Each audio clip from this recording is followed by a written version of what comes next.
everyone, welcome to the channel. I'm so glad you're here. Go ahead and click that subscribe button. Welcome to my YouTube channel. తెలుసుకుందాం, తెలుగుని పెంచుకుందాం.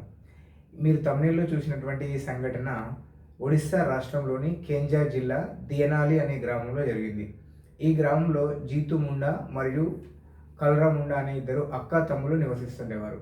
కొన్ని అనారోగ్యాల కారణంగా అక్క cholera Munda మరణించింది. దహన సంస్కార కార్యక్రమాలు చేసిన తర్వాత తిరిగి ఇంటికి వచ్చిండు ఆయన. ఇంటికి వచ్చిన తర్వాత ఇంట్లో వెతుకుతున్న క్రమంలో అతని ఒక పాస్బుక్ కనిపించింది. అతనికి వాళ్ళ అక్క యొక్క ఒక పాస్బుక్ కనిపించింది, ఒడిషా గ్రామీణ బ్యాంకుకు సంబంధించిన పాస్బుక్. ఆ పాస్బుక్ లోపల వాళ్ళ అక్క అకౌంట్లో 20,000 రూపాయలు ఉన్నట్టు ఆయన గుర్తించిండు.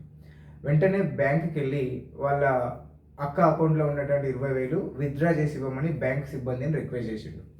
బ్యాంక్ సిబ్బంది ససేమిరా అన్నారు, ఇది మీ అక్క అకౌంట్ కాబట్టి మీ అక్కనే బ్యాంకుకి రావాలి, అప్పుడు మాత్రమే డబ్బులు ఇస్తామని వాళ్ళు డబ్బులు ఇవ్వలేదు.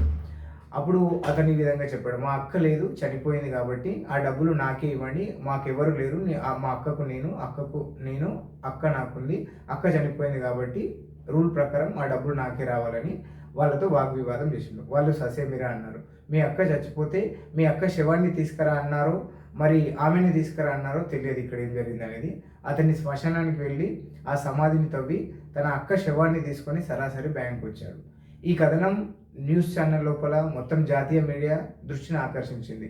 అప్పుడే ఇక్కడ చీఫ్ మినిస్టర్ ఆఫీస్ నుంచి కలగజేసుకొని పోలీసులు వచ్చి అతనికి కావాల్సినటువంటి డబ్బులను అతనికి ఇప్పించారు. సో ఈ సంఘటనలో తప్పెవరిదో తెలియదు, కానీ ఇందులో కొంచెం చాలా బాధాకరమైన విషయం ఏంటంటే పూడ్చినటువంటి శవాన్ని మళ్ళీ తీసుకురావడం అనేది దురదృష్టకరం. ఇలాంటి సంఘటనలు ఎక్కడ జరగకుండా ఉంటే చాలా మంచిది. Thank you very much. If you like this concept, please share my channel. Thank you.